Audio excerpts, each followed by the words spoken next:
وسلام على عباده الذين اصطفى أما بعد فأعوذ بالله من الشيطان الرجيم بسم الله الرحمن الرحيم ولا تجعل يدك مغلولة إلى عنقك ولا تبسطها كل البسط وقال تعالى في مقام آخر والذين إذا أنفقوا لم يسرفوا ولم يقتروا وكان بين ذلك قواما سبحان ربك رب العزة عما يصفون وسلام على المرسلين والحمد لله رب العالمين اللهم صل على سيدنا محمد وعلى آل سيدنا محمد وبارك وسلم اللهم صل على سيدنا محمد وعلى آل سيدنا محمد وبارك وسلم اللهم صل على سيدنا محمد وعلى آل سيدنا محمد وبارك وسلم۔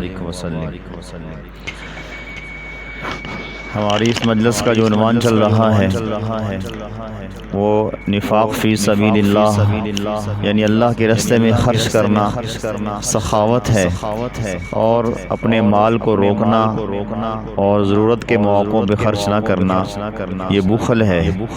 سخاوت کے فضائل اور بخل کی وعیدیں۔ تو آج اسی سلسلے کو ہم آگے بڑھائیں گے۔ پچھلی مجلس میں ہم نے نفاق فی سبیل اللہ کے کچھ فضائل اور اسی طریقے سے سخاوت کے کچھ فضائل ہم نے سنے تھے، اور اسی کے ضمن میں کچھ مسئلے ہم نے سمجھے تھے۔ آج آپ کے سامنے تھوڑی سی آواز تیز کر دیں تاکہ لوگوں کو سمجھ میں آج آپ کے سامنے دو آیات بیان کی گئی ہیں۔ پہلی آیت کا ترجمہ یہ ہے، اور نہ تو اپنا ہاتھ گردن ہی سے باندھ لینا چاہیے اور نہ بالکل ہی کھول دینا چاہیے، یعنی اتنا بھی انسان اپنے مال کو نہ روکے کہ جہاں ضرورت ہے وہاں لگائی نہیں، اور اتنا ہی نہ اپنے مال کے دروازے کھول دے کہ جہاں ضرورت نہیں ہے وہیں لگاتا چلا جائے۔ دوسری آیت میں فرمایا کہ جب وہ خرچ کرنے لگتے ہیں تو نہ فضول خرچی کرتے ہیں نہ تنگی کرتے ہیں، ان کا خرچ کرنا اعتدال پر ہوتا ہے۔ یہ تو تھے ان دونوں آیات کے ترجمے۔ اب ان آیات سے ہمیں سبق کیا مل رہا ہے وہ ہم نے آج کی مجلس میں سیکھنا ہے، سمجھنا ہے اور عمل کرنے کی کوشش کرنی ہے۔ اللہ تعالیٰ نے ہر انسان کو کچھ نہ کچھ مال عطا فرمایا ہوتا ہے جس سے وہ اپنی ضروریات زندگی پوری کر رہا ہوتا ہے، اور اللہ تعالیٰ نے مال کو اس لیے عطا فرمایا ہے، یعنی مال کی نعمت کو عطا کرنے کا مقصد یا مال بنانے کا مقصد صرف یہ ہے کہ انسان اس دنیاوی زندگی میں اپنی ضرورتوں کو پورا کر لے۔ تو مال ایک حکمت اور ایک مقصد کے لیے پیدا کیا گیا ہے کہ اس سے مخلوق کی ضروریات زندگی پوری ہو، اور اپنی ضرورت کو ہر انسان اس مال کے ذریعے اپنی حاجت کو پورا کر سکے۔ یہ مقصد تھا، اور یہ اس میں حکمت تھی مال کو پیدا کرنے اور مال کو عطا کرنے کی۔ لیکن ہم یہ سمجھ بیٹھے کہ شاید مال جو ہے وہ جمع کرنے کے لیے ہوتا ہے، یا مال اپنی خواہشات کے پورا کرنے کے لیے ہوتا ہے۔ اس لیے جو انسان مال کے حقوق ادا نہیں کرتے، اکثر یہ وہ لوگ ہوتے ہیں جن کو مال کے پیدا کرنے کا مقصد پتہ ہی نہیں ہوتا، اور وہ مال کی محبت میں پڑھ کر اس مال کو خرچ کرنے کی بجائے، استعمال کرنے کی بجائے اس مال کے چوکیدار بن جاتے ہیں، پہرے دار بن جاتے ہیں، اور اللہ کے ہاں بخیل لوگوں میں شمار ہوتے ہیں۔ اب اگر کسی کو مال مل جائے تو وہ اسے مخلوق کی ضروریات میں خرچ کرے، یا اس مال کو وہ روک کے رکھے، بات سمجھ لیں، مال مل جائے، ضروریات میں، مخلوق کی ضروریات میں خرچ کرے، یا وہ اسے روک لے اور اس کو خرچ بالکل بھی نہ کرے۔ دونوں اختیار ہیں، روک بھی سکتا ہے انسان مال کو، خرچ بھی کر سکتے ہیں، مگر وہ ان مواقعوں پر خرچ کرتا ہے جہاں خرچ کرنا ٹھیک نہیں ہے۔ شریعت نے کہا کہ ان مواقعوں میں خرچ نہیں کرنا، وہ وہاں خرچ کرتے ہیں۔ اور یہ بھی ممکن ہے کہ وہ اس مال کو وہاں خرچ نہیں کرتا جہاں شریعت نے کہا کہ خرچ کرنا ہے۔ دونوں باتیں سمجھیں، شریعت نے کہا یہاں خرچ نہیں کرنا، وہ وہاں کرتا ہے۔ شریعت نے کہا یہاں خرچ کرنا ہے، وہ نہیں کرتا۔ اور تیسرا رستہ ہے کہ وہ جہاں خرچ کرنا چاہیے وہاں خرچ کرتا ہے، لیکن اعتدال کے ساتھ۔ یہ جو اعتدال والی راہ ہے، درمیانی جو راہ ہے، اس کا ہمیں حکم دیا گیا ہے۔ یہی سخاوت ہے۔ جو پچھلی مجلس میں آپ نے سخاوت کے بارے میں سنا، یہی سخاوت ہے کہ جہاں پر خرچ کرنے کا موقع ہے وہاں اعتدال میں رہ کر خرچ کرنا، کہ جہاں نہ زیادہ حد سے بڑھ جانا کہ اسراف ہو جائے، جیسے ابھی آپ نے ایسے مبارکہ سنی، اور اتنا بھی اس میں کمی نہ کرنا کہ ضرورت ہی پوری نہ ہو، اور ضرورت پوری نہ ہونے کے ساتھ مال کو جمع کر رہا ہے، یعنی استطاعت ہے، خرچ کر سکتا ہے، مال پڑا ہے لیکن خرچ نہیں کر رہا، تو یہ بخل ہے، اور یہ بھی برا ہے۔ اسراف بھی برا ہے، بخل بھی برا ہے۔ درمیان کی راہ جو ہے، جو سخاوت کی ہے، یہ اللہ کو پسند ہے، یہی محمود ہے۔ جیسے کہ آپ نے سنا کہ اولیاء کرام کو دو صفات کے ساتھ خاص طور پہ متصف کیا جاتا ہے، ایک اچھے اخلاق کے ساتھ اور دوسرا سخاوت کے ساتھ، وہ سخی ہوتے ہیں۔ کسی بھی ولی کی پہچان یہ ہے، وہ اخلاق کے اعتبار سے اچھا ہوگا اور خرچ کرنے کے اعتبار سے وہ سخی ہوگا، وہ کنجوس نہیں ہوگا، وہ بخیل نہیں ہوگا۔ اور مومن کی یہی پہچان ہے، جو مومن حق کا ہوتا ہے، جس مومن کا اللہ کے ہاں درجہ ہوتا ہے، وہ اللہ کے راستے میں خرچ کرتا ہے اور اچھے اخلاق کے ساتھ اپنے آپ کو متصف کرتا ہے۔ تو قرآن میں کہا کہ نہ تو اپنا ہاتھ گردن سے باندھ دے اور نہ ہی بالکل کھول دے، یعنی نہ ہی اسراف کر اور نہ ہی کنجوسی کر، بلکہ کیا فرمایا کہ فضول خرچی سے بچتے ہوئے جہاں ضرورت ہے، ضرورت کے مقام پہ خرچ کرو، فرمایا یہ اللہ کو پسند ہے۔ تو معلوم ہوا جہاں خرچ کی ضرورت ہو وہاں روکنا بخل، اور جہاں روکنے کی ضرورت ہے وہاں پہ مال خرچ کرنا اسراف ہے۔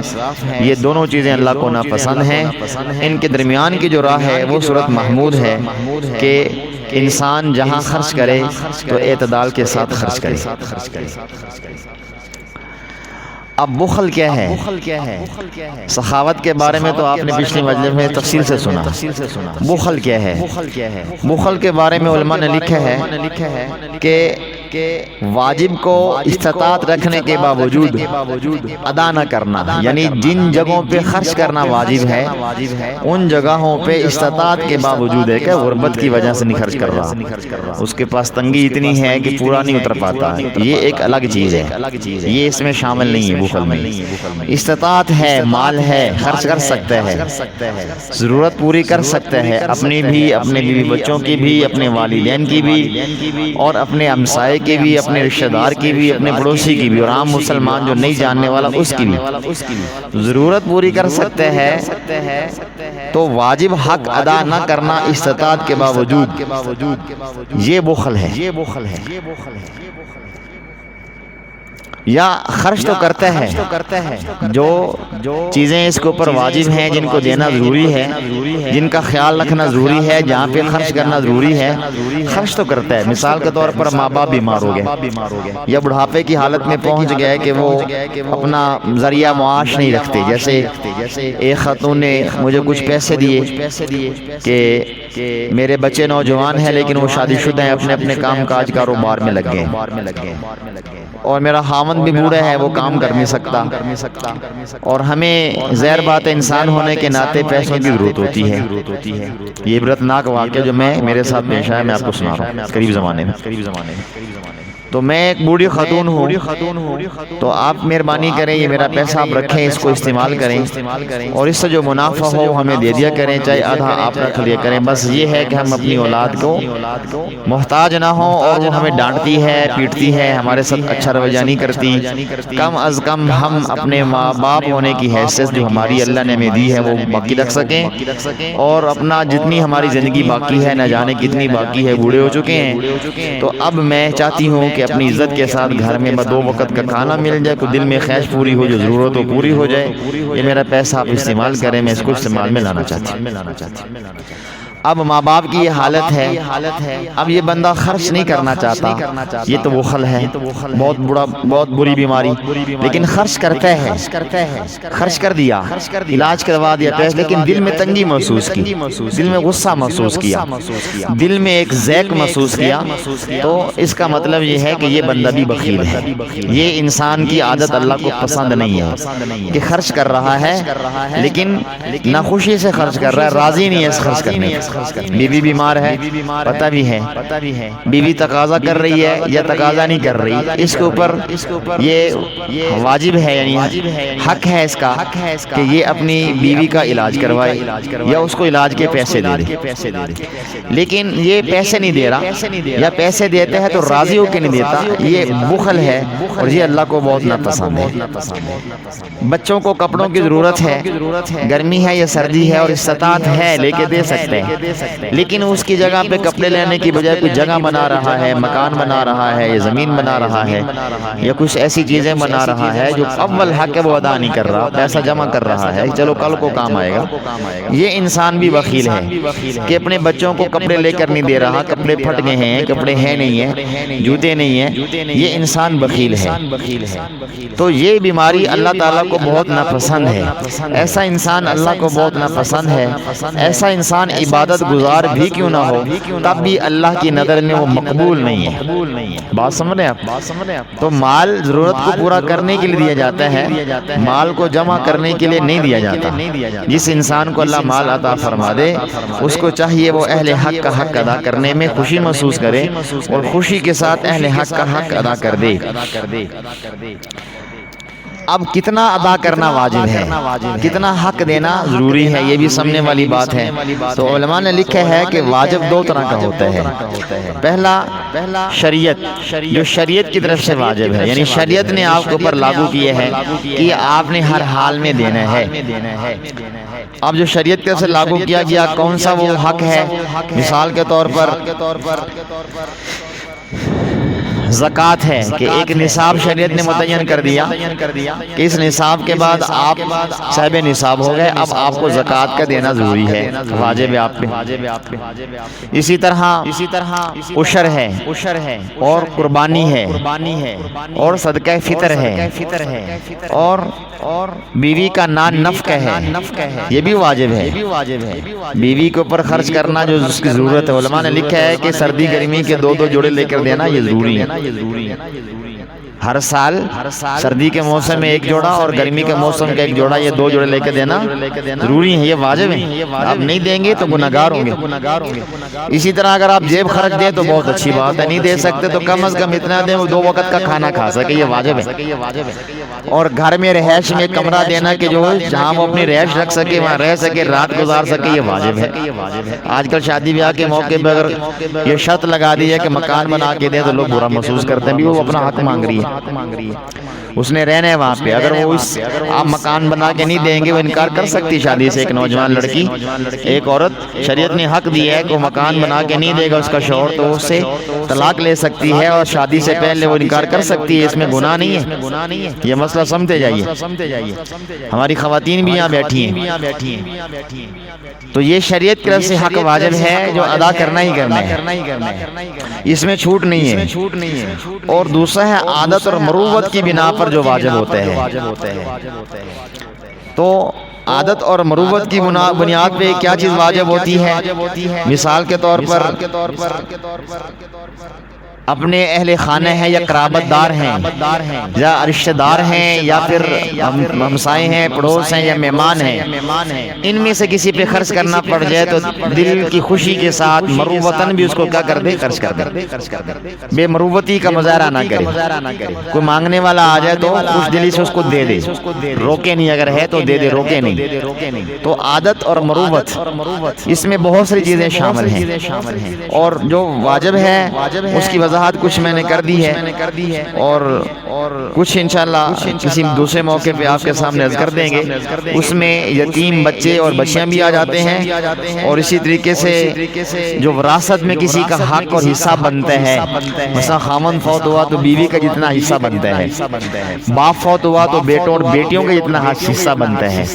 حقیقی بیٹے بیٹیاں نہیں ہیں تو اخیافی یعنی ماں شریک بہن بھائی ہو یا باپ شریک بہن بھائی ہو، شریعت نے اس کا بھی حصہ رکھا ہے۔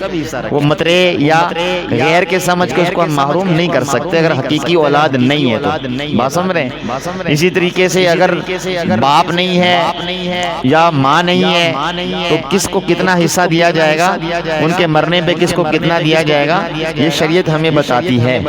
اس کا حق اس کو دینا، اور اسی طریقے سے بھائی کا کتنا حق بنتا ہے، بہن کا کتنا حق بنتا ہے، خاوند کے فوت ہونے کے بعد بیوی کو کتنا وراثت کا حصہ آتا ہے، ان حقوق والوں کے حق کو ادا کرنا یہ واجب ہے۔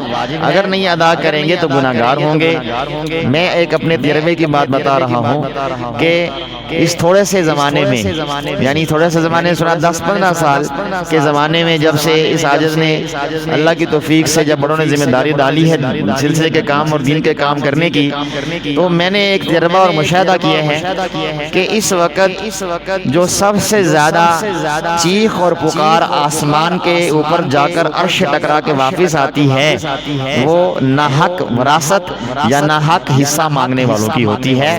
یعنی حق مانگنے والا مانگ رہا ہے، دینے والے دینے رہے، ناحق وراثت کو دبانے والا دبا کے بیٹھے، ناحق چیز دبانے والا دبا کے بیٹھے۔ سب سے زیادہ جو چیخ بلند ہوتی ہے اور وہ تھک جاتے ہیں رو رو کے، پٹ کے، یا دعائیاں دے دے کے، یا عدالتوں کے دروازے جو ہے نا وہ کھٹکھٹا کے، اور اسی طریقے سے جہاں تک ان کا بس چلتا ہے تعلق والوں کو یا ایسے لوگوں کو جن کی آواز سنی جاتی، وہاں تک وہ جانے کی کوشش کرتے ہیں، بالآخر لوٹ کے اپنا منہ بنا کے بیچارے گھر میں بیٹھ جاتے ہیں کہ دیکھی جائے گی اللہ وارث۔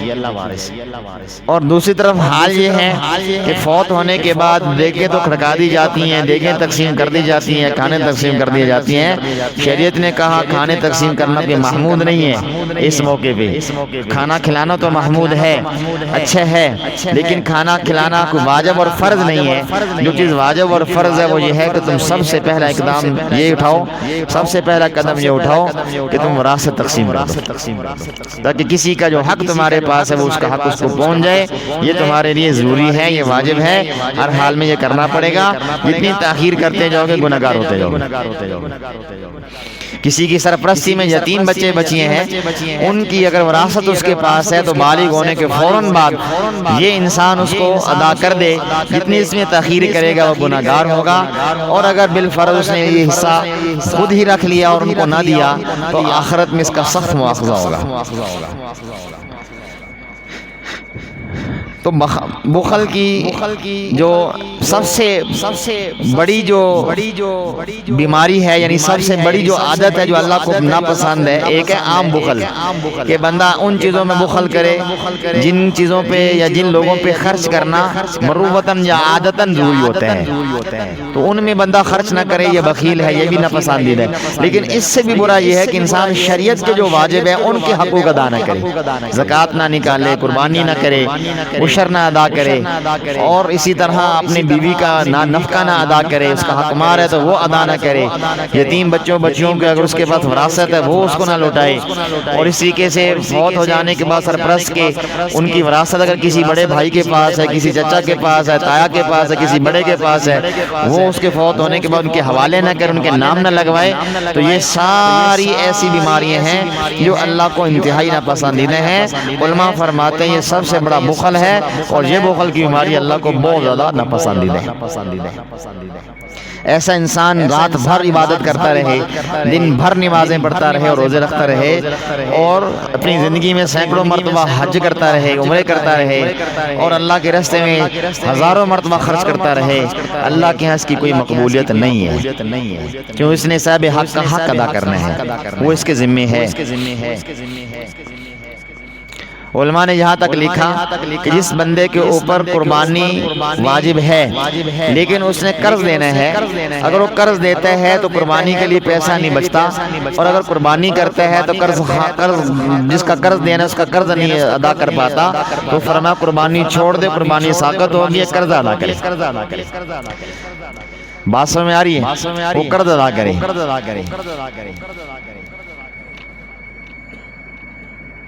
ہاں بعض چیزیں بخالت کی صفت میں نہیں ہیں، یعنی وہ بخل میں شمار نہیں ہوتی، لیکن بری ضرور ہیں، اللہ کے ہاں ناپسندیدہ ہیں۔ کون کون سی؟ اپنے اہل خانہ پر مال خرچ کرنے میں سختی کرنا۔ نمبر دو، پڑوس پر خرچ کرنے میں سختی کرنا۔ سختی کا مطلب تو آپ سمجھتے ہیں نا کہ جتنا چاہیے، جتنا دینا چاہیے، جو ضرورت ہے اس میں بھی کمی کر دینا۔ آپ اچھا پکا سکتے ہیں، روزانہ گوشت پکا سکتے ہیں تو پکائیں۔ شریعت نے کہا بہت اچھی بات ہے، کھلائیں اپنے بچوں کو۔ مجھے ایک عورت نے فون کیا، بلکہ ایک خاوند نے، ایک شوہر نے مجھے فون کیا، کہنے لگا کہ میری بیوی مجھے کمینہ کہتی ہے۔ تو میں نے کبھی کمینہ کیوں کہتی ہے؟ آپ کمینے ہو گئے تو کمینہ چونکہ معاملہ دوستانہ سا تھا، تو میں نے کہا کمینگی کا مظاہرہ کیا ہوگا تو کمینہ کہتی ہے۔ کہنے لگے نہیں، کمینہ اس لیے کہتی ہے۔ پھر ساتھ ہی کہنے لگا کہ اللہ نے مجھے بڑا مال دیا ہے، دولت دی ہے، بہت کچھ، میں ہر روز گوشت پکا سکتا ہوں، تو مجھے کہتی روزانہ گوشت کھلاؤ۔ تو میں کہتا ہوں روزانہ گوشت میں نہیں کھلاؤں گا۔ وہ ضد میں آئی اور اس نے مجھے کمینہ کہہ دیا، تو میں نے کہا واقعی کمینے ہو۔ کہنے لگا یہ کیسے؟ میں تو آپ سے مسئلہ پوچھ رہا تھا۔ میں نے کہا تم کمینے ہو۔ کیوں کمینے ہو؟ کہ شریعت نے جب تمہیں اجازت دی ہے، اور بلکہ شریعت نے تمہیں استطاعت دی ہے تو روزانہ گوشت تم کھلا سکتے ہو، تو پھر بھی گوشت نہیں کھلاتے تو تم کمینے ہو۔ تو وہ کہنے لگا نہیں یہ ایسی بات تو نہ کریں۔ میں نے کیسی بات تو کرنی چاہیے آپ لوگوں کے ساتھ۔ ہاں وہ بندہ بخل کرے جس کے پاس ہفتے میں ایک دفعہ گوشت پکانے کی استطاعت ہے اور اس کے علاوہ استطاعت نہیں ہے، تو اس کی بات تو بنتی۔ پھر میں آپ کی بیوی کو کہتا ہوں کہ آپ نے زیادتی کی ہے، لیکن اگر آپ کی بیوی استطاعت کے باوجود اس بات کا مطالبہ کرتی روزانہ گوشت کھلاؤ، تو پھر آپ نہیں کھلاتے، تو اس کا مطلب آپ بخیل ہو، اور بخیل بندہ اللہ کا کمینہ ہوتا ہے۔ تو اب وہ بیچارہ خاموش ہو گیا۔ اب خواتین سن رہی ہیں، ایسا نہ ہو کہ بیان سننے کے بعد اپنے خاوندوں کو کہیں کہ دیکھو جی کمینہ صاحب، تو پھر وہ مجھے فون کریں جناب آپ نے کیا مسئلہ بتا دیا۔ تو مہربانی کرنی ہے، استطاعت کی بات ہو رہی ہے تو بطور اسلام میں بات کر رہا ہوں، اگر استطاعت ہے تو آپ اس کو ہر موسم میں کپڑے لے کر دے سکتے ہیں، بچوں پہ خرچ کر سکتے ہیں، تو کوئی اس میں اسراف نہیں ہے۔ اپنے بچوں کو اچھا کھلا سکتے ہیں، اچھی سواری لے کے دے سکتے ہیں، دیں، کوئی اس میں گناہ نہیں ہے۔ شریعت چاہتی تمہارے پاس مال ہے تو اس کا اظہار بھی ہونا چاہیے۔ ایک صحابی کو دیکھا نبی علیہ السلام نے، آپ توجہ سے بات سنیں، آپ میری توجہ بھی خراب کر رہے ہیں، یہ ساتھی ان کو توجہ کریں، پیچھے جو بیٹھے ہیں دو ساتھی ان کو متوجہ کر لیں، توجہ سے بات سنیں۔ آپ باتیں کرتے تو میری توجہ خراب ہوتی ہے۔ تو ایک صحابی نبی علیہ السلام کی خدمت میں حاضر ہوئے، آپ نے دیکھا کہ ان کے کپڑے ذرا بوسیدہ ہیں، تو آپ نے پوچھا کہ آپ کے پاس مال ہے؟ اللہ کے نبی ہے۔ تو آپ نے ان کو سمجھایا کہ اگر مال ہے تو پھر اس مال کا اثر تمہارے بدن پہ نظر کیوں نہیں آ رہا، یعنی تم نے اچھے کپڑے کیوں نہیں پہنے ہوئے۔ اب نبی کریم صلی اللہ علیہ وسلم نے بہت قیمتی کپڑے بھی پہنے، امت کو یہ آپ صلی اللہ علیہ وسلم نے تعلیم دی ہے کہ اس کے پاس استطاعت ہو اچھے کپڑے پہن کے رکھے، اور آپ صلی اللہ علیہ وسلم نے پیبند لگا کپڑا بھی پہنے ہے، آپ نے تعلیم دے دی کہ جن کے پاس استطاعت نہیں ہے پیبند لگا کپڑا پہنے گا، میرے نبی کی سنت زندہ کرے گا، وہ بھی فائدے میں، یہ بھی فائدے میں۔ اس کی استطاعت پیبند والی، وہ پیبند لگا لے تو اس کو بھی ثواب سنت کی زندہ کرنے کا مل جائے گا۔ اس کے پاس مال ہے، یہ قیمتی کپڑا پہن لے، قیمتی کپڑا پہننے کی سنت کا ثواب اس کو بھی مل جائے گا، دونوں فائدے میں، نہ وہ گھاٹے میں نہ یہ گھاٹے میں۔ ہاں اسراف نہ ہو اور انانیت نہ ہو، فخر نہ ہو کہ بندہ دکھلاوے کے لیے پہنے کہ جی مجھے کچھ سمجھا جائے کہ میں بڑا آدمی ہوں، یہ نہ ہو۔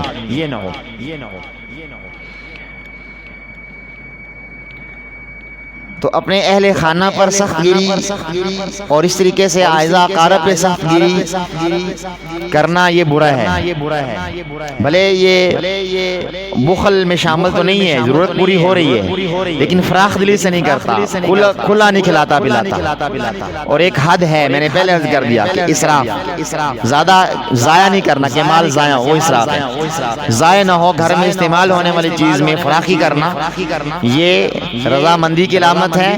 اور اس میں سخت گیری کرنا، خام خواہ قیودات لگا دینا، خام خواہ پابندیاں لگا دینا اپنے گھر والوں پہ کہ یہ کھانا ہے، یہ پہننا ہے، یہ نہیں کرنا، یہ نہیں کرنا، یہ سخت گیری ہے. اسی طریقے سے پڑوس پر سخت گیری کرنا، اور مہمان آ جائے تو مہمان پر سخت گیری کرنا. آپ 2-2 3-3 کھانے کھلا سکتے ہیں، پھر بھی مہمان کو صرف چائے روٹی پہ رکھا دینا، یہ بھی برا ہے. حدیث میں آتا ہے کہ جو اللہ کے رسول پر ایمان رکھتا اور آخرت کے دن پر ایمان رکھتا، اس کو چاہیے کہ وہ مہمان کی خوب مہمان نوازی کرے. اور شریعت نے یہاں تک ہمیں کہا کہ کوئی بندہ اگر کسی کے گھر میں آیا ہے، اس کے پاس پیسے نہیں ہیں تو ہوٹل سے کھانا کھا سکے، تو پوری بستی والوں پہ واجب ہے، ذمہ میں ضروری ہے کہ وہ اس کا کھانے کا انتظام کرے. اگر نہیں کریں گے یا وہ گھر والے نہیں کریں گے تو چھین کے بھی کھا سکتے ہیں. ہاں، بعد میں اس کی چٹی دے دے، زمان دے دے، وہ چھین کے بھی. لیکن آج کل چونکہ یہ صورت نہیں ہے، کیونکہ ہوٹل عام ہے آج کل، جو ہے نا وہ حالات نہیں ہیں جو پہلے زمانوں میں ہوتے تھے. تو آج کل یہی بہتر ہے کہ بندہ کسی ہوٹل سے کھا لے. ہوٹل بند ہو چکے ہیں تو کسی کا جاننے والے کا دروازہ کھٹکھٹا کے کھانا مانگ سکتا ہے اور قیمتاً کھانا لے بھی سکتا ہے. سمجھ آ رہی بھی؟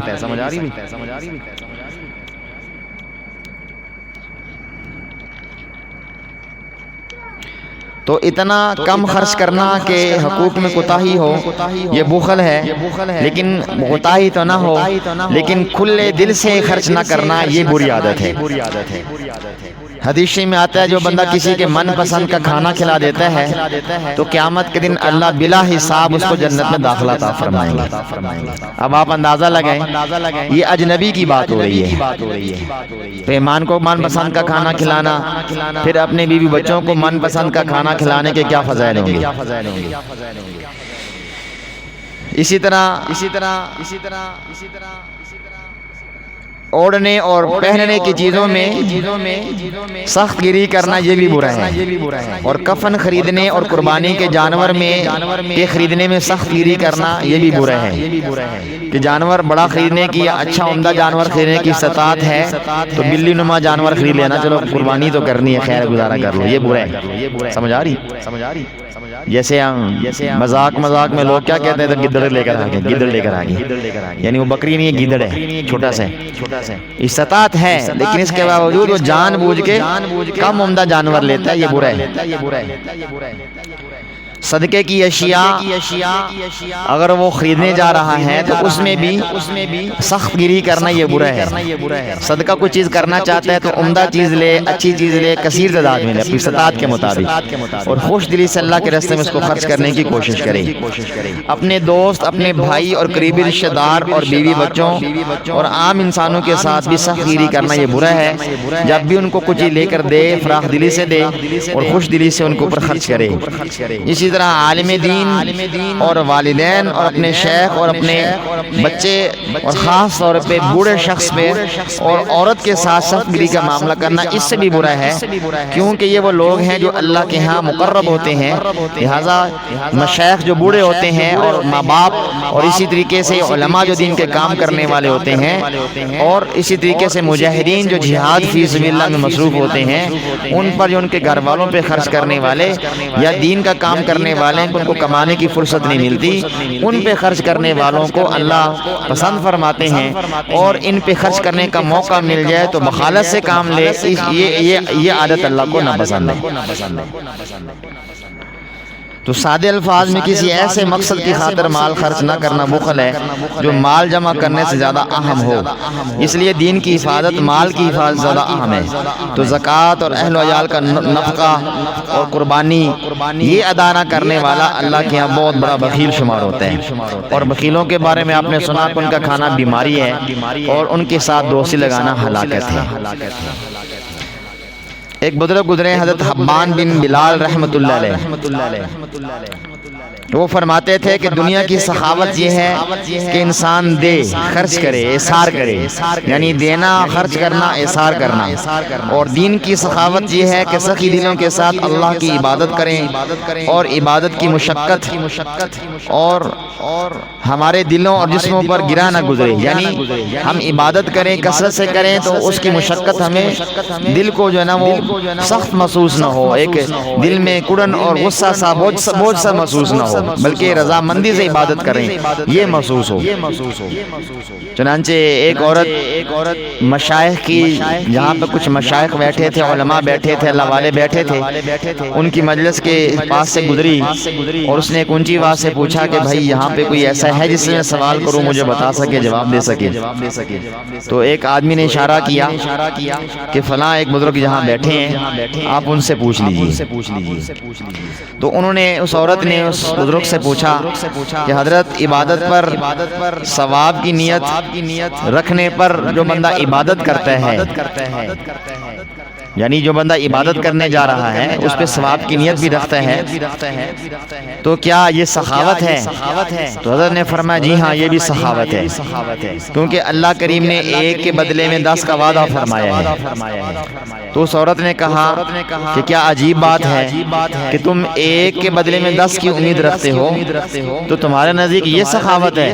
تو فرمایا اچھا پھر تم بتاؤ سخاوت کیا ہے؟ ہمارے نزدیک تو یہی سخاوت ہے کہ انسان اس لالچ میں عبادت کرے کہ ایک کے بدلے میں 10 ملیں گے، اللہ سخی ہے۔ تو اس عورت نے کہا کہ دیکھو میرے نزدیک سخاوت یہ ہے کہ تم اللہ کی عبادت اس طرح کرو کہ تمہیں لذت ملے، تمہارے دلوں پر گرانی نہ ہو، اور تم اپنی اس اطاعت پر کسی صلے یا اجر کی تمنا ہی نہ رکھو، یہاں تک کہ تمہارے ساتھ جو چاہے اللہ سلوک کرے، تمہیں کسی قسم کی دل میں گرانی نہیں ہونی چاہیے۔ اب یہاں ایک بڑی نکتے والی بات ہے کہ اس طرح دوست آ کے کہتے ہیں کہ جی ہم معمولات بھی کر رہے ہیں، جی ہم نماز بھی پڑھ رہے ہیں، جی ہم دیگر حقوق و واجبات بھی ادا کرتے ہیں، لیکن سختی پھر بھی نہیں جاتی، یا پھر وہ یوں کہتے ہیں کہ جی ہم نیکیاں بھی کرتے ہیں لیکن بدلے میں ہمارے حالات اچھے نہیں ہو پاتے۔ تو اس کا مطلب یہ ہے کہ ہم اللہ کی عبادت اس لیے کر رہے ہیں کہ ہمارے حالات اچھے ہو جائیں، تو اس کا مطلب یہ ہے کہ ہم معمولات اس لیے کر رہے ہیں کہ ہمارے مالی معاملات اور کاروبار کے معاملات ٹھیک ہو جائیں۔ میں نے ایک دو مجلس پہلے اس نقطے پہ کچھ بات جو ہے نا وہ کی تھی، وضاحت کی تھی کہ دیکھیں معمولات ہوں یا اللہ کی عبادت ہو، وہ اس غرض سے نہ کی جائے کہ اس کے بدلے میں دنیا ملے، دنیا اچھی ہو جائے، بلکہ اس لیے کیے جائیں کہ اللہ کا قرب نصیب ہو اور آخرت میں بڑے درجات نصیب ہو، اور اس کے ضمن میں اللہ تعالیٰ کچھ عطا فرما دے دنیا میں تو بہت اچھی بات ہے، نہ فرمائے تو اللہ جو سلوک کرنا چاہے جیسے اس خاتون نے کہا اس پہ راضی رہیں، وہ اچھے حالات دے دیں تو بہت اچھی بات ہے، وہ سخت حالات میں رکھیں تو اس پہ راضی رہیں۔ عبادت کا مقصد یہ نہیں ہونا چاہیے کہ ہمارے حالات اچھے ہو جائیں۔ پھر اس نے آگے کہا کہ کیا تمہیں اس بات سے شرم نہیں آتی کہ اللہ تعالیٰ کو تمہارے دلوں کے حالات کا علم ہے، وہ جانتا ہے کہ تم ایک کے بدلے میں 10 نیکیوں کی لالچ میں عبادت اور اطاعت کر رہے ہو۔ یہ بات تو اہل دنیا بھی پسند نہیں کرتے کہ کوئی انہیں ایک دے اور صلے کی امید رکھے، تو دنیا دار بندہ بھی یہ امید نہیں رکھتا، تو تم لوگ اللہ کی عبادت کرنے والے اس لیے عبادت کرتے ہو کہ ہمیں اس کے بدلے میں کیا ملے، اجر زیادہ ملے۔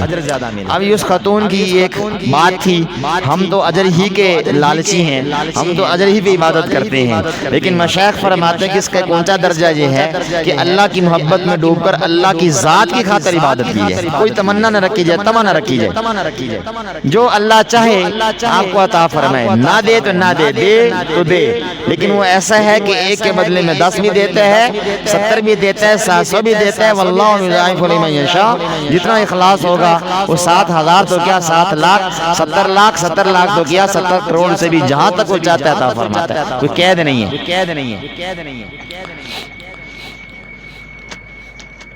ایک عابدہ خاتون کہتی ہے کہ تمہارا خیال یہ ہے کہ سخاوت درہم اور دینار سے ہوتی ہے، تو لوگوں نے پوچھا کہ پھر سخاوت کس چیز سے کی جاتی ہے؟ ہم تو درہم اور دینار سے یعنی مال پیسے سے سخاوت کرتے ہیں۔ تو اس نے جواب دیا کہ میرے نزدیک سخاوت جان سے کرنی چاہیے، کہ جان اللہ کے حوالے بندہ کر دے، اگر موقع ملے تو اللہ کی جان حوالے کر دے، سپرد کر دے۔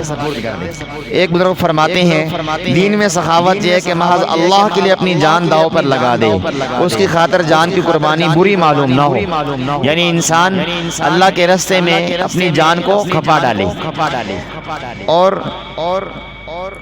دل کی سخاوت اسے جان کی قربانی پر مجبور کر دے، مگر وہ اپنے دل سے اپنے اس عمل پر کسی اجر کی خواہش نہ رکھے۔ فرمایا کہ یہ میرے نزدیک سخاوت ہے۔ ایک بزرگ سے کسی نے کہا مانگیے، میں حاکم ہوں، میں امیر ہوں علاقے کا، مجھ سے مانگیے، آپ کی شہرت سنے ہیں، آپ بزرگ ہیں، آپ عالم دین ہیں۔ تو انہوں نے آگے سے کہا کہ دنیا مانگوں یا دین آخرت مانگوں؟ تو انہوں نے کہا کہ آخرت تو میرے بس میں نہیں ہے، دنیا کا مال پیسہ میرے پاس ہے، وہ مانگیے، جتنا مانگیں گے ہم آپ کو دیں گے۔ حضرت نے آگے سے جواب دیا کہ دنیا تو ہم نے کبھی اللہ سے نہیں مانگی، تم سے کیسے مانگیں گے؟ تو انسان جو بھی اعمال کرے وہ آخرت کے لیے کرے، آخرت کے ذخیرے کے لیے کرے اور اللہ کی رضا مندی کے لیے کرے، کسی قسم کا لالچ نہ ہو۔ تو اب جس بندے کے دل میں یہ بخل کا مرض ہو، اس کا علاج کیا ہے؟ علماء فرماتے ہیں کہ بخل مال کی وجہ سے پیدا ہوتا ہے، اور مال کی محبت کے دو سبب ہیں۔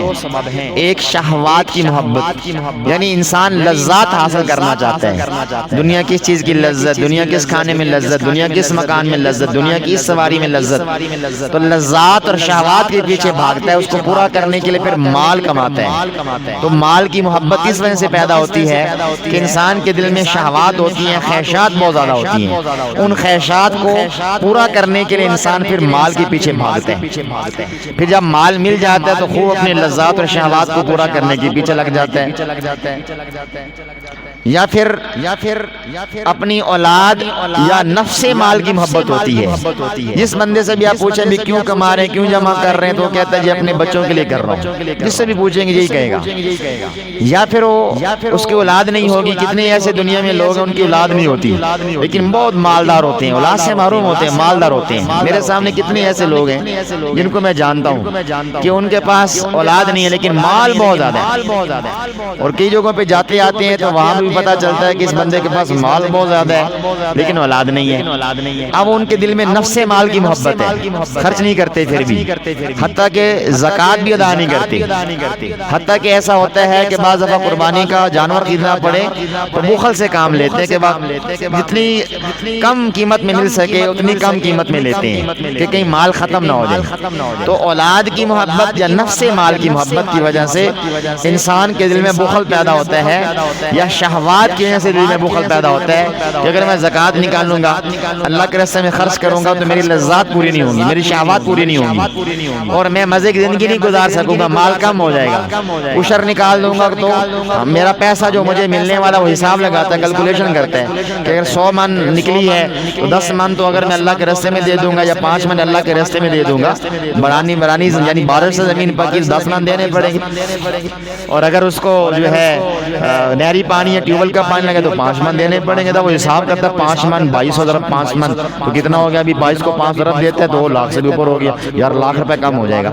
وہ یہ سوچنا شروع کر دیتے ہیں اللہ نے اس کو بکریاں دی ہیں، بھینسیں دی ہیں، گھوڑے دیے ہیں، اونٹ دیے ہیں، تو یہ بندہ اب کیلکولیشن کر رہا ہے کہ یار ایک نکالوں گا تو اتنا گھاٹا آ جائے گا۔ تو یہ جب بندہ اس حالت میں آتا ہے اس کا مطلب یہ کہ نفس مال کی محبت دل میں ہے۔ اب ہوتا یہ ہے کہ اس مال کی محبت کی وجہ سے وہ حقوق واجبہ ہوں یا مروت اور عادت والے حقوق وہ ان سے محروم ہو جاتے ہیں اور اس کے دل میں بخل پیدا ہو جاتا ہے۔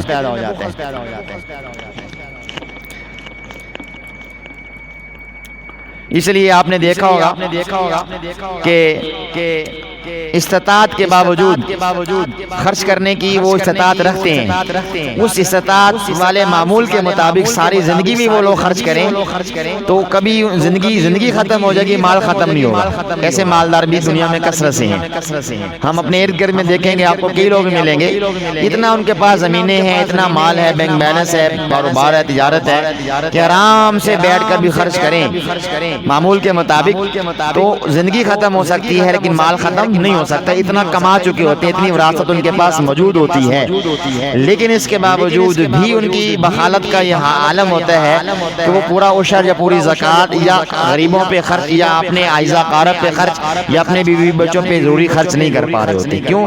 مال کی محبت ہے جس کی وجہ سے بخل کے تالے دل پہ لگے ہوئے ہیں، تو جمع کرنے میں لگے ہوتے ہیں، دولت کے انبار ہیں مگر نہیں ان کو توفیق ہوتی کہ وہ اللہ کے راستے میں خرچ کر لیں۔ تو طبیعت بندے کی آمادہ نہیں ہوتی، یہ عشاق دنیا ہے، مال کے دل داتے ہیں اور مال پہ فریبتے ہیں، اس لیے جب بندے کی حالت ہو جائے یہ بندہ سب سے بڑے دھوکے میں ہوتا ہے، کیونکہ انسان نے مرنا ہے، حقیقت جانتا ہے انسان کہ میں نے مرنا ہے، اس کے باوجود بھی وہ مال کو جمع کرتا رہے تو یہ مال اس کا نہ دنیا میں کام آیا نہ آخرت میں کام ہے، سب سے بڑا بے وقوفی ہے کہ دنیا کی مزے بھی نہ لے سکا اور آخرت کے جو خرچ کرنے کے جو مزے تھے اس سے بھی محروم رہا، جو آخرت کی نعمتیں ملنی تھی، تو یہ انسان اپنے آپ کو دھوکے میں ڈالے رکھتا ہے۔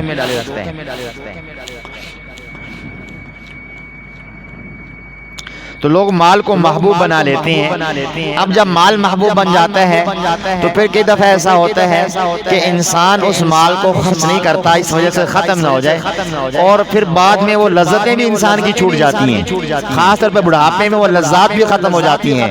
جب انسان لذتوں کی خاطر مال کما رہا تھا اور خرچ نہیں کر رہا تھا، اب وہ نفس مال ہی کو اوپر سانپ بن کے بیٹھ جاتا ہے، اپنی ضرورتوں پہ بھی خرچ نہیں کرتا، یہیں سے بخل کی ابتدا ہو جاتی ہے۔ ہمارے مشائخ اس کی مثال یوں دیتے ہیں کہ ایک بندے نے کسی سے محبت کی، جو اس کا محبوب ہے اس کو بار بار خط لکھتا ہے، پھر وہ ایک وقت آتا ہے کہ وہ جس کو خط جس کو لے کر بھیج رہے ہیں تو وہ محبوب کو بھول جاتا ہے، اسی جو خط دینے والا جو پیغامبر ہوتا ہے بیچ میں جو واسطہ ہوتا ہے اسی سے محبت کر بیٹھتے ہیں، یعنی ڈاکے سے محبت کر بیٹھتے ہیں، تو وہ اپنے محبوب کو بھول جاتے ہیں۔ فرمایا بالکل اس طریقے سے انسان مال تو کماتا ہے کہ میں لذات حاصل کروں، اپنے بچوں پہ خرچ کروں، اپنی ٹھاٹ مار کی زندگی گزاروں، لیکن جب مال بڑھتا ہے تو کہتا ہے اب میں 2 مربع اور زمین بنا لوں، حج کرنے کی بجائے میں اتنی زمین اور بنا لوں، اور زکوٰۃ اور قربانی دینے کی بجائے میں اتنا جو ہے نا وہ فلاں جگہ پہ ایک دکان خرید لوں، تو وہ بندہ پھر جمع کرنا شروع کر دیتے ہیں، یعنی وہ جو اس کا رستہ تھا اس کو چھوڑ دیتا ہے، جس کو مقصد تھا اس کو بھول جاتا ہے، وہ جو بیچ والا ڈاکیا ہوتا ہے وہ اسی ڈاکے سے محبت کر بیٹھتے ہیں، یعنی مال اس لیے حاصل کر رہا تھا ضرورتیں پوری ہوں، ٹھاٹ مار کی زندگی ہو، اب وہ ٹھاٹ مار ضرورتوں کو سب بھول کے مال کو صرف اکٹھے ہی کرنا شروع کر دیتے ہیں۔ تو ایسا بخیل بہت بڑا بخیل کہلاتا ہے کہ جو اپنے مال کے اوپر خود ہی چوکیدار بن کے بیٹھ جائے، نہ حقوق ادا کرے نہ اپنی ذات پہ خرچ کرے۔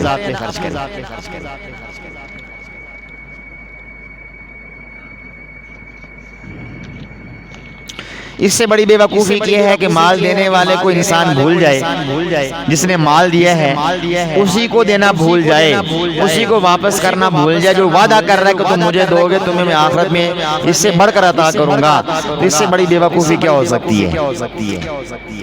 اب اس کا علاج کیا ہے؟ بخل کی تعریف آپ نے سنی، بخل کے اسباب سنے کیوں کر پیدا ہوتے ہیں۔ دیکھا آپ نے کتنے ایسے لوگ ہوتے ہیں کہ وہ مال اس لیے جمع کر رہے ہوتے ہیں کہ اولاد پہ خرچ کروں گا، اولاد ٹھاٹ بار زندگی گزارے گی، لیکن جو ہی وہ فوت ہوتا ہے تو اولاد اس کی شر کے راستے پہ چل پڑتی ہے۔ اور کتنے آپ نے ایسے لوگ دیکھے ہوں گے کہ جن کے بچے ایسی حالت میں وہ باپ چھوڑ کے جاتا ہے، فوت ہوتا ہے کہ وراثت میں 1 ٹکا بھی ان کو نہیں ملتا، لیکن وہ عام لوگوں سے خوشحال زندگی گزار رہے ہوتے ہیں۔ تو اعتقاد بنا لیں کہ روزی روٹی کا معاملہ اللہ کے ہاتھ میں ہے، خواہ جمع کرنے کی بیماری اپنے دل میں نہیں پالیں، مال کو خرچ کرنا شروع کر دیں، مال بڑھنا شروع ہو جائے گا، اور اگر مال ظاہری طور پر نہ بھی بڑھا تو آخرت میں جو اللہ نے نعمت عطا فرمانی وہ کہیں نہیں، وہ پکی ہیں، وہ بالکل تصدیق یافتہ ہیں، وہ کہیں چھوٹنے والی نہیں ہے، چوکنے والی نہیں ہے، اللہ وعدہ خلافی نہیں فرماتے۔ اس لیے یہ بات آپ چھوڑ دیں کہ جی ہم اپنے بچوں کے لیے جمع کریں، جتنا آپ کو دے رہے ہیں اللہ آپ اپنے بھی بچوں پہ اللہ کے راستے میں اللہ کی مخلوق پہ خرچ کرتے جائیں، جتنا کر سکتے ہیں کر لیں، وہ آپ کا اپنے۔ تو اب اس کا علاج کیا ہے؟ علاج یہ ہے کہ اپنی شہوات کو کنٹرول کریں، شہوات یعنی اپنی لذات کو کنٹرول میں لے آئیں۔ بھئی جب عادت پڑ جاتی ہے تو کنٹرول نہیں ہوتا، تو اس کا آسان حل یہ ہے کسی اللہ والے سے بیعت کریں، بیعت کرنے کے بعد اب ہمارے سلسلہ عالیہ کے اندر جو سب سے پہلا سبق ہے لطیفہ قلب، اس لطیفہ قلب پہ جو بندہ محنت کرتا ہے سب سے پہلے اس کی شہوات کنٹرول میں آ جاتی ہیں، جو ناجائز شہوات کے پیچھے بندہ بھاگتا ہے وہ شہوات اس کے کنٹرول میں آ جاتی جاتی ہیں۔ یہ آدھے گھنٹے کا مراقبہ، 15 منٹ کا مراقبہ انسان کے دل کو صاف کر دیتے ہیں۔ اس کے دل میں جتنی بھی بری لذات ہوتی ہیں وہ خرید کے ختم کر دیتے ہیں، لہذا وہ اچھی خواہشات کا دل دادا بن جاتا ہے، بری خواہشات چھوٹ جاتی ہیں۔ اس لیے جو بندہ ذکر و اذکار میں آ جاتا ہے، معمولات سلسلہ علی نقشبندی شروع کر لیتا ہے، تو اللہ تعالیٰ اس پہ یہ فضل فرماتے ہیں۔ اور مقصد بھی بیعت کا یہی ہوتا ہے کہ انسان کو اللہ کا قرب نصیب ہو، اعمال ٹھیک ہو، اصلاح ہو بندے کی، اندر کی جو خرابیاں وہ ختم ہو، اندر کا بخل وہ ختم ہو۔ تو اس مراقبے سے، اس ذکر سے یہ فائدہ ہوتا ہے کہ انسان کی شہوات کنٹرول میں آ جاتی ہے۔ اور طول عمر یعنی میری عمر لمبی ہو اور میں مالدار بنوں، اس کا علاج یہ ہے کہ موت کا ذکر کثرت سے سنے، کثرت سے کرے، اور اپنے ہم اثروں کی جو موت ہوتی ہے اسے عبرت حاصل کرے۔ یار میرے جیسا تھا، وہ اچھا بلا چل، وہ فوت ہو گیا، فلاں فوت ہو گیا، فلاں فوت ہو گیا، میں نے بھی مرنا ہے۔ تو وہ انسان بار بار اس کا مذاکرہ کرے، بار بار سوچے کہ مرنا ہے، میں نے بھی مرنا ہے۔ تو جو لمبی عمر کا خواب دے کے بیٹھا نا کہ میں بڑا آدمی بنوں گا، شیطان اس کو جو ہے نا سے ڈالتا ہے، پھر آگے تانے بانے انسان خود بننا شروع کر دیتا کہ اتنی کوٹھی ہوگی، اتنی کاریں ہوں گی، یہ جاہو حشم ہوگا، فلاں جو ہے نا وہ مراعات ہوں گی، فلاں ایسا ہوگا۔ انسان ایک لمبے لمبے خواب سوچ کے بیٹھ جاتا ہے، یہ طول عمل اس کو کہا جاتا ہے۔ تو لمبی زندگی کی امید اور لمبی لمبی امیدیں انسان لگا کے بیٹھ جائے، یہ بھی انسان کی بے وقوفی کی علامت ہے، کیونکہ موت نے اچانک آنا ہوتا ہے، وہ بتاتی نہیں ہے آنے سے پہلے۔ لہذا اس سے پہلے کہ موت آئے، ہم اپنی خواہشات کو کنٹرول کر کے ہم اللہ کی ذات پہ بھروسہ کریں اور اللہ کا دیا ہوا مال اللہ کے راستے میں خرچ کرنا شروع کر دیں، تاکہ اللہ اس سے راضی ہو اور آخرت میں اس کا بہترین بدلہ عطا کیا جائے۔ اب اولاد کی وجہ سے جو محبت دل میں ہوتی ہے، مال لگانے کو خرچ نہیں کرتا، جمع کرنے کو دل کرتا ہے، اس کا علاج کیا ہے؟ اس کا علاج میں نے پہلے آپ کو بتا دیا۔ اعتقاد رکھے کہ جتنے بھی دنیا میں لوگ ہیں سب کے رازق اللہ ہیں، میرا جمع شدہ مال میری اولاد کے کام آنے والا نہیں جب تک اللہ نہیں چاہیں گے۔ ہاں، اولاد کے لیے مال چھوڑ کر جانا محمود ہے، کنگال اولاد کو چھوڑ جانا محمود نہیں ہے، لیکن اس مال کو اتنا جمع کرنا کہ حقوق واجبہ اپنی اولاد ہی کی ادا نہ کرنا، اپنے بیوی بچوں اور رشتہ داروں کے حقوق کی ادا نہ کرنا، بس جمع ہی کرتے رہنا، یہ برا ہے۔ اس حالت میں اگر موت آتی ہے تو یاد رکھنا، وہ دنیا بھی بتاتی ہے، مشاہدہ بھی ہے، لوگوں کا تجربہ بھی ہے کہ کتنے ایسے مالدار ہیں مرنے کے بعد ان کی اولادیں اس تھوڑے عرصے میں لے اڑی اور اتنا لڑائی جھگڑا ہوا کہ بجائے اپنے اوپر خرچ کرنے کے اپنی وراثتوں کے کاغذوں کو ٹھیک کروانے کے لیے عمریں بیت گئیں۔ پچھلے دنوں میں میرے پاس دو آدمی اپنا ایک جھگڑا لے کر آئے، دونوں بھائی تھے، وہ جھگڑا لے کر آئے، کہنے لگے کہ اس طرح کر کے ہمارا مکان کا جھگڑا ہے، اور اس ایک فریق کا ایک بیٹا بھی ساتھ تھا۔ تو میں ان کو سمجھا رہا تھا، ایک بھائی کہہ رہا تھا میں اس پہ کیس کروں گا، تو میں نے اس کو سمجھایا آپ کیس نہ کریں، آپ گھر میں بیٹھ کر مفاہمت کے ساتھ، آپس میں بیٹھ کر محبت کے ساتھ یہ معاملہ طے کر لیں۔ کیوں؟ اس کی وجہ یہ کہ آپ کی رشتہ داری بہت ہی کلوز ہے، آپ بھائی ہیں۔ دوسرا یہ ہے کہ آپ کا جو معاملہ ہے وہ اتنا بڑا گھمبیر نہیں ہے کہ آپ اس کو اٹھا کے عدالت میں لے جائیں۔ جب آپ عدالت میں جائیں گے خاندان بھی بدنام ہوگا، آپ بھی بدنام ہوں گے، اور بچے کا کچھ بھی نہیں۔ اور آج کل ہماری عدالتوں میں حال یہ ہے انصاف کا کہ جو بندہ پیسہ دے گا اس کے بارے میں فیصلہ ہو جائے گا، اس فیصلے کے بعد دوسرا بندہ پیسہ دے گا تو اس کا فیصلہ اس کے حق میں ہو جائے گا، ہوا فیصلہ وہ پلٹ جاتا ہے۔ تو آج کل کے حالات یہ ہیں، تو میں آپ سے گزارش کرتا ہوں کہ آپ ان حالات میں نہ جائیں۔ کہنے لگا نہیں جی میں دیکھ لوں گا، اس کو دھمکی دے رہا تھا سامنے بیٹھ کر۔ تو میں نے کہا آپ یہاں فیصلہ کروانے آئے ہیں، دھمکانے کے لیے نہیں آئے۔ جب میں نے یہ بات کی تو اس کا بیٹا بیٹھا تھا، نوجوان بیٹا تھا، اس نے کہا آپ کی بات بالکل درست ہے، میں تائید کرتا ہوں۔ میرے ایک دوست ہیں، 30 سال کا عرصہ ہو گیا کیس کیا ہوا ہے، ابھی تک فیصلہ نہیں ہو پا رہا، لاکھوں روپے خرچ کر چکے ہیں۔ میں اپنے ابو کو کہوں گا کہ مفتی صاحب کی بات مان لیں، میں 30 سال والی بات بتا رہا ہوں کہ میرے دوست 30 سال میں لگے ہوئے ہیں، اس کا ابو 30 سال سے خرچ کیے جا رہے ہیں، ہمارے اوپر خرچ نہیں کر رہا، اپنی بیوی پہ خرچ نہیں کر رہا، بچوں پہ خرچ نہیں کر رہا، جو جمع پونجی ہوتی ہے وہ ساری عدالت میں چلی جاتی ہے، وہ ساری پیشے میں چلی جاتی ہے، وہ سارے تھانے دار لے جاتے ہیں، وہ ساری وکیل لے جاتے ہیں، اور ہم تر نوالا کھانے کے لیے ترستے رہتے ہیں کہ کب ہمارے گھر میں گھی کی روٹی پکے گی۔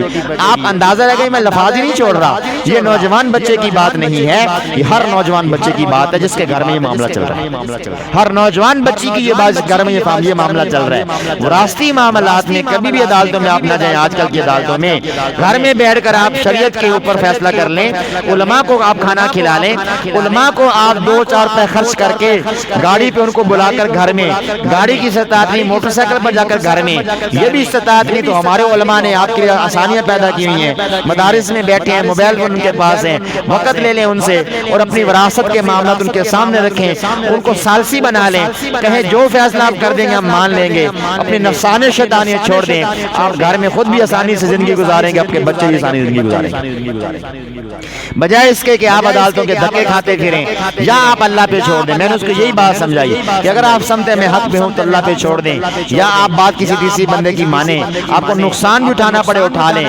باقی جو آپ کے پاس جمع پونجی اس کو آپ محفوظ کر لیں، بجائے اس کے کہ آپ عدالتوں میں اس کو بھی ضائع کر دیں اور آپ کی قبر پہ آپ کی اولاد جا کے لعنتیں ڈالیں کہ عدالتوں والوں کو کھلا دے اور ہمارے لیے نہیں چھوڑا، بجائے اس کے کہ آپ یہ عمل کریں، آپ گھر میں بیٹھ کے یہ فیصلہ کر لیں۔ اور میں آپ کو بھی یہی دعوت دے رہا ہوں، ایسا معاملہ آپ گھر میں بیٹھ کر علماء سے سلجھانے کی کوشش کریں، آپ ایسے لوگوں کے پاس نہ جائیں جن کو صرف پیسے کی ہے، آپ کے جو ہے نا وہ خیرخواہی سے، آپ کی شداری سے اور آپ کے انصاف سے کوئی ان کا تعلق نہیں ہے۔ میرے پاس کئی بچیاں انہوں نے مجھے بتایا، وہ پڑھتی ہیں ہمارے پاس کہ میرے چچا نے ہماری زمین دبائی ہوئی ہے، میرے فلاں نے ہماری زمین دبائی ہوئی ہے، میری ماں چونکہ اس نے کہا چلو ابھی چھوٹے بچے بڑے ہو جائیں گے تو ہم لے لیں گے، وہ پکا ہو گیا اور دیتا ہی نہیں۔ تو بھائی کیوں نہیں دیتے؟ یہ حق ہے۔ میں نے اس کو سمجھایا کہ اگر آپ سمجھتے ہیں یہ حق پہ ہیں تو آپ کو قیامت کے دن آپ کا حق اللہ دلوائیں گے۔ اللہ مالک یوم الدین ہے۔ مالک یوم الدین کا مطلب یہی ہے کہ اللہ قاضی الدین نہیں ہے، قاضی مالک الدین نہیں ہے، یعنی قیامت کے دن کے قاضی ہی نہیں ہے، فیصلہ تو کریں گے۔ قاضی کا مطلب یہ ہوتا ہے کہ قانون کا پابند ہو کے فیصلہ کرتا ہے، اور مالک کا مطلب یہ ہوتا ہے کہ وہ اپنا فیصلہ جب سنائے گا تو اگلے کو ماننا پڑے گا، اس وقت کو سفارش قبول نہیں کروا سکتا۔ مجازی حکومت والا بادشاہ کو جو ہے نا ڈرا دھمکا نہیں سکتا اللہ کو اپنے دبدبے اور حکومت کی روب سے، اپنے عہدے کی روب سے کہ میں تمہیں قید کر دوں گا، بند کر دوں گا، اللہ کو دبدبے میں لا نہیں سکتا۔ اللہ نے سب سے پہلے یہی فرمایا کہ الرحمن الرحیم مالک یوم الدین۔ ہم ہر نماز میں 5 نمازوں میں یہی اقرار کرتے ہیں اور اپنا عقیدہ پختہ کرتے ہیں، اپنے آپ کو سمجھاتے ہیں کہ اللہ مالک ہے روز جزا کا، یعنی اس نے انصافی کی ہوئی اللہ لے کر دیں گے اس کو۔ آپ مطمئن ہو جائیں۔ اس عاجز نے سلسلہ تفسیر شروع کر رکھا ہے، مختصر سا ہوتا ہے، وہ آپ اگر نہیں اس سلسلے میں اگر آپ شامل تو نمبر آپ مجھے سینڈ کر دیں، میں شامل کر لوں گا، وہ پڑھا کریں، وہ بڑا مفید ہے انشاءاللہ۔ تو یہ بات آپ سمجھ لیں، جو حق آپ کا ہے وہ آپ کو مل کے رہے گا، آج نہیں تو قیامت میں مل کے رہے گا۔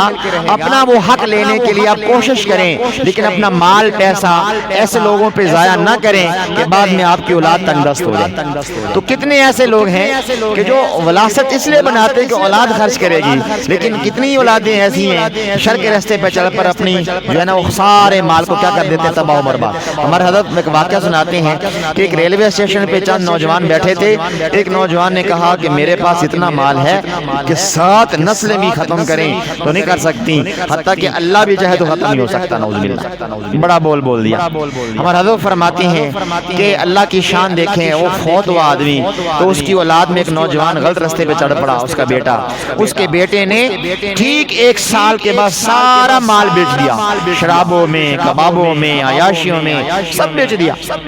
جب اللہ تعالیٰ، اللہ بڑی بات سے محفوظ کرے، جب اللہ تعالیٰ دنیا میں کسی کو ذلیل فرمانا چاہتے ہیں، اللہ پھر بڑی اور بری بات سے محفوظ رکھے۔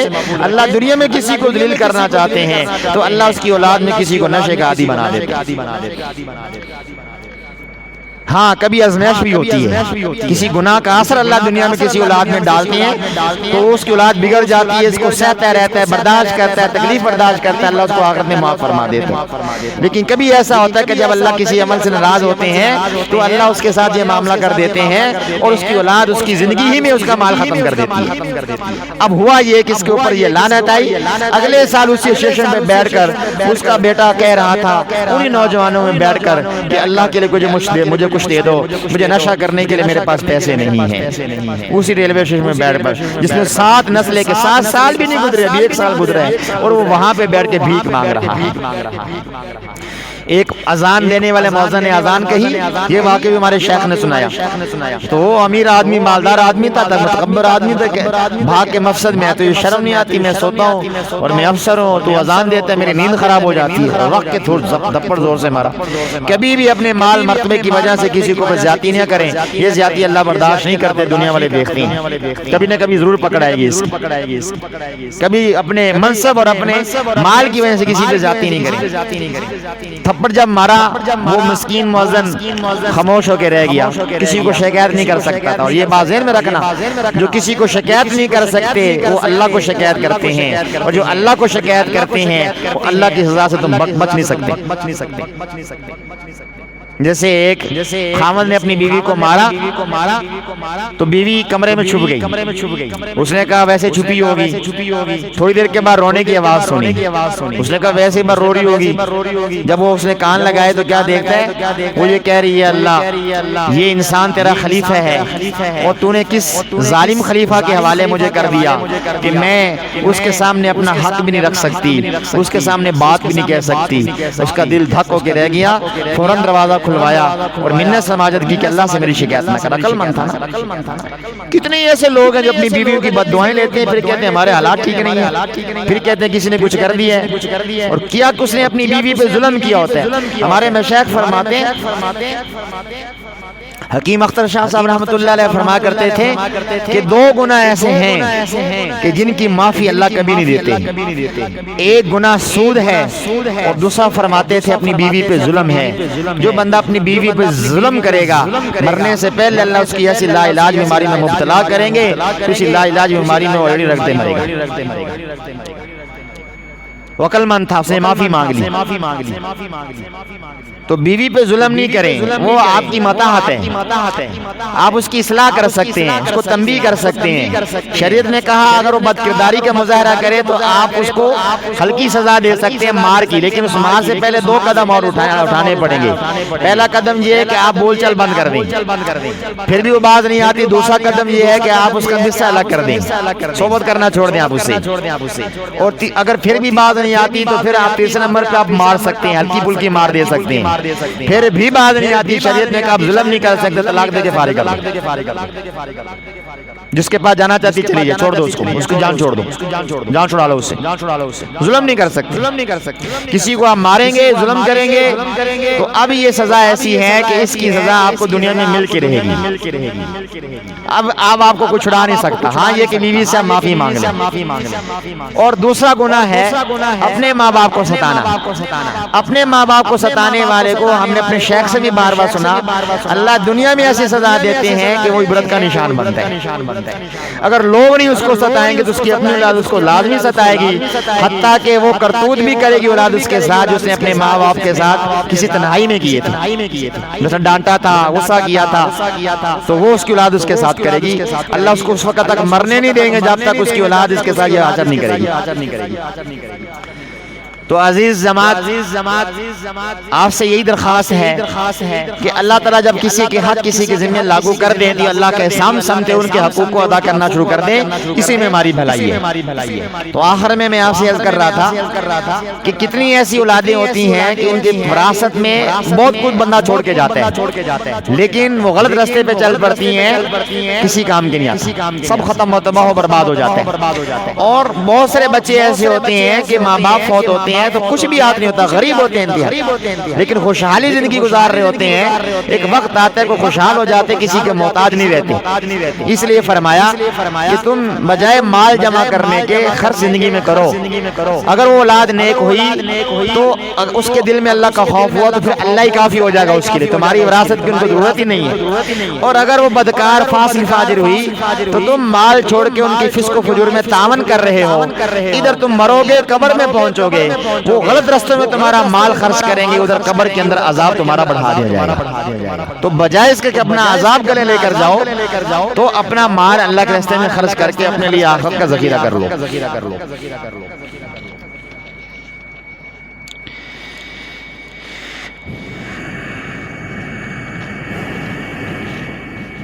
تو آج کا سبق یہ ہے کہ اللہ اگر مال عطا فرمائے تو اہل حقوق کے حق ادا کرنے کے بعد بقیہ مال اللہ کے راستے میں خرچ کر دیں، جہاد میں خرچ کریں، تبلیغ میں خرچ کریں، مدرسوں میں خرچ کریں، علماء اور مشائخ پہ خرچ کریں، سب سے بہترین اپنے ماں باپ اور اپنے بیوی بچوں اور اہل خانہ پہ خرچ کریں، عائزہ کارب پہ خرچ کریں، اپنے غریب دوستوں اور رشتہ داروں پہ خرچ کریں، اپنے ہمسایوں پہ خرچ کریں، حتیٰ کہ اجنبی جاننے والے نہ بھی ہوں، اجنبی ہوں، آپ کو ضرورت ان کی محسوس ہو رہی ہے، آپ ان پہ خرچ کریں۔ آپ میری بات سن لیں گے تو اچھا ہو جائے گا، آپ کے ہنسنے سے میں متاثر ہو رہا ہوں، مہربانی فرمائیں۔ آپ جو ہے وہ اپنے اجنبی جو نہیں جاننے والے ہیں تو مسلمان وہ بھی اپنے ہیں، وہ غیر نہیں ہیں۔ علماء نے لکھا تو غیر بھی یعنی کافر بھی اور محتاج ہو، آپ اس پہ بھی خرچ کریں۔ تو خرچ کرنے سے ہوگا یہ کہ اللہ تعالیٰ آپ پہ خرچ کریں گے، اور دنیا میں اگر اس خرچ کا بدلہ آپ کو صلہ نظر نہیں بھی آ رہا ہوگا تو اللہ اتنے بخیل نہیں ہے کہ تمہیں اس کا صلہ عطا نہ فرمائے۔ اللہ تعالیٰ تمہیں اور تمہاری اولادوں کو عطا فرمائیں گے۔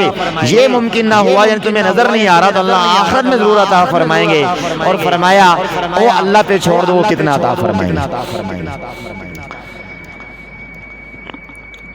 اب آخر میں دو باتیں بہت ضروری ہیں آج کے بیان میں، کہ جب دل میں خرچ کرنے کا داعیہ پیدا ہو جائے اسی وقت خرچ کرنا ہے۔ شیطان کوشش کرتا ہے کہ جب داعیہ پیدا ہو من جانب اللہ، فرشتہ اس کے دل میں خیال ڈالتا ہے تو شیطان کوشش کرتا ہے کہ یہ خرچ نہ کرے۔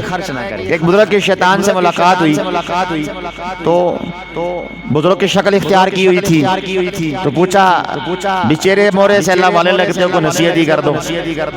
تو اس نے کہا کہ جب تمہارے دل میں خرچ کرنے کا داعیہ پیدا ہو تو فوراً خرچ کر دینا۔ کہنے کہ وہ کیوں؟ کہنے کہ اس لیے کہ میری کوشش یہ ہوتی ہے کہ جس بندے کے دل میں داعیہ پیدا ہو جائے میں اس کے اس خیال کو بھی بھلا ڈالوں۔ تو کہنے کہ تیری کوشش، تو نیک آدمی لگ رہا ہے۔ کہنے کہ میں نیک نہیں ہوں، میں ابلیس ہوں، میں شیطان ہوں۔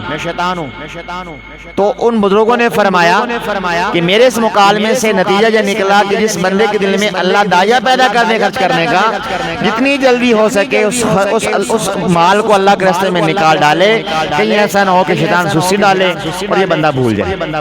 ایک بزرگ جو ہے وہ نہا رہے تھے، پیشاب کر رہے تھے، تو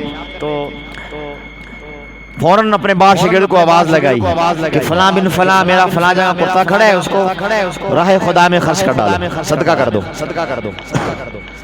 تو انہوں نے باہر سے آواز لگائی کہ ساجی آپ اندر بیٹھے ہیں، باہر نکل نہیں اتنی جلدی کیا ہے؟ کہنے کہ نہیں، میں پیشاب کر رہا تھا، نہا رہا تھا، اسی عالم میں میرے دل میں داعیہ پیدا ہوا کہ مجھے خرچ کرنا چاہیے۔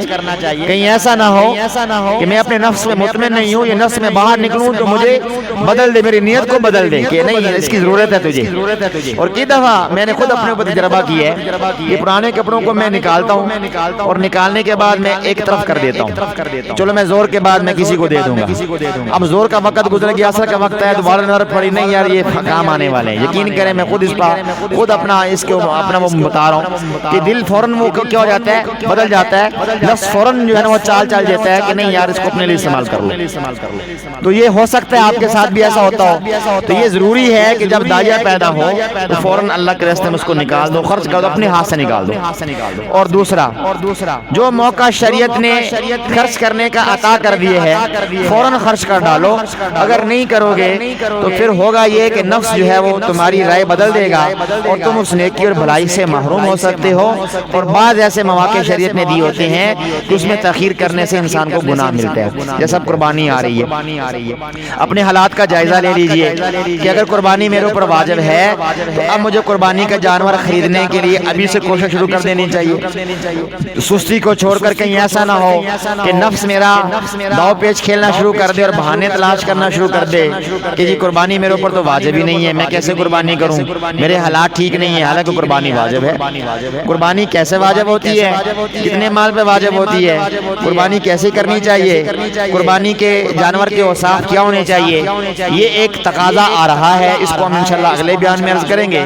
اللہ تعالیٰ ہمیں دین کی سمجھ عطا فرمائے، ہمیں اللہ بخل کی بیماری سے نجات دے دے اور سخاوت کی جو ہے نا صف سے متصف فرما دے۔ وآخر دعوانا الحمدللہ رب العالمین۔